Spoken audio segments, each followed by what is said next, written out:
Hi all, അഗ്നി ബാച്ചിൽ നമ്മൾ മൊഡ്യൂൾ എക്സാം ആരംഭിക്കാൻ പോവുകയാണ്. മെയ് 18-നാണ് ആദ്യത്തെ മൊഡ്യൂൾ എക്സാം. മൊഡ്യൂൾ എക്സാമിന് വേണ്ട എല്ലാ ചാപ്റ്റേഴ്സും എല്ലാ സബ്ജക്റ്റും നമ്മൾ ഫിനിഷ് ചെയ്ത് കഴിഞ്ഞു. ഇനി നിങ്ങൾ റിവിഷൻ കാത്തിരിക്കുന്നുണ്ട്. സോ ആദ്യത്തെ മൊഡ്യൂൾ എക്സാം ആയിട്ടുള്ള മെയ് 18-ന്റെ ഫിസിക്സ് എക്സാമിന് ഫിസിക്സിലെ ആദ്യത്തെ 3 chapters electric charges and fields, potential and capacitance, current electricity, ഈ 3 ചാപ്റ്റേഴ്സ് ആണ് നിങ്ങളെ കാത്തിരിക്കുന്നത്. ഈ ചാപ്റ്റേഴ്സ് നമ്മൾ അടിപൊളിയായിട്ട് പഠിച്ചു കഴിഞ്ഞു. ഈ ചാപ്റ്ററിലെ എല്ലാ ക്വസ്റ്റിനും ബോർഡ് എക്സാം നിങ്ങളോട് ക്വസ്റ്റ്യൻ ചോദിക്കാൻ പോകുന്ന അതേ രീതിയിലാണ് ക്വസ്റ്റ്യൻ പേപ്പർ തയ്യാറാക്കി നിൽക്കുന്നത്. ബോർഡ് എക്സാമിന്റെ അതേ മാതൃകയുള്ള 60 മാർക്കിന്റെ question paper with all sections, 5 section ആയിട്ടുള്ള എല്ലാ ക്വസ്റ്റിനും നിങ്ങൾക്ക് ക്വസ്റ്റ്യൻ പേപ്പറിൽ കാണാൻ സാധിക്കും.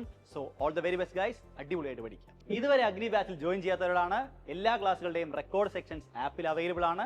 ആ ക്ലാസ് നിങ്ങൾക്ക് റെഫർ ചെയ്യാം. അതോടൊപ്പം തന്നെ മൊഡ്യൂൾ എക്സാമിന് വേണ്ടിയുള്ള സ്പെഷ്യൽ റിവിഷൻ പാക്കേജിന്റെ ഭാഗവും നിങ്ങൾക്കാകാം. സോ സമയം ഒട്ടും വൈകിക്കരുത്, ഉടൻ തന്നെ അഗ്നി ബാച്ചിന്റെ ഭാഗമാവുക. നമുക്ക് ഒരുമിച്ച് പഠിച്ച് മുന്നേറാം, ഏറ്റവും മികച്ച മാർക്ക് ഈ വർഷം നേടിയെടുക്കാം.